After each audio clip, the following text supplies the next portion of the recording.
अनि महाभारत एउटा प्रसङ्ग छ नि, कृष्णको जन्म हुँदै थियो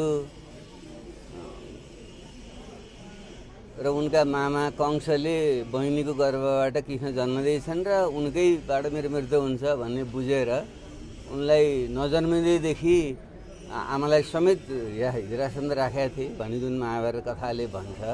त्यसरी नै पुराना शक्तिहरूले नयाँ उदयमान शक्तिहरूलाई कसरी भ्रूणनै हत्या गर्ने भन्ने गर्न चाहिँ खोज्छन् र हामी आफैले नयाँ शक्ति अभियानकै बेलादेखि नै थाहा छ।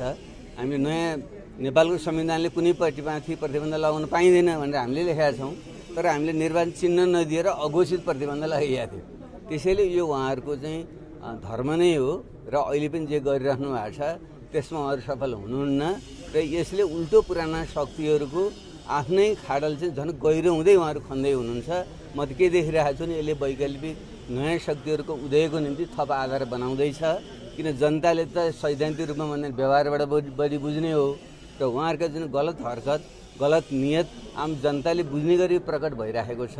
म त के भन्छु, प्रकारान्तरले वैकल्पिक र नयाँ शक्तिहरूको उदयको निम्ति आधार तयार पार्दैछ र वैकल्पिक र नयाँ शक्तिहरूको बिचमा सहकार्य गर्दै यस्ता व्यक्तिविरुद्ध लड्दै देशलाई विकल्प दिनुपर्छ भन्ने मान्यता म राख्छु र सबैसम्म त्यो आग्रह गर्छु। तपाईँले भन्न खोज्नु भएको त्यसो भए आजको यो सन्देशलाई राष्ट्रिय स्वतन्त्र पार्टीको कार्यालयमा आएर पूर्व प्रधानमन्त्री डाक्टर बाबुराम भट्टराईले सही गरेको यसलाई चाहिँ अब वैकल्पिक राजनीतिको एकताको बाटो खुल्यो भन्ने बुझ्दा हुन्छ?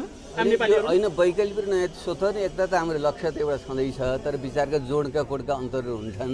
फेरि बहुदलीय लोकतन्त्रमा आफ्नो फरक फरक सोच प्रतिस्पर्धा पनि गर्ने हो। बहुदलीय लोकतन्त्र भनेको सहकार्य र प्रतिस्पर्धा दुइटै हो क्या। त्यसरी आधारभूत कुराहरूमा सहकार्य गर्ने र फेरि कतिपय कुरामा प्रतिस्पर्धा पनि गर्ने हो। फेरि वैकल्पिक र नयाँ शक्तिहरू बिचमा पनि सहकार्य र प्रतिस्पर्धाकै सम्बन्ध हुन्छ, तर पुराना भ्रष्ट पतनशील शक्तिहरू विरुद्ध लड्ने कुरोमा चाहिँ हाम्रो पुनः ऐक्यबद्धता र एकता रहन्छ।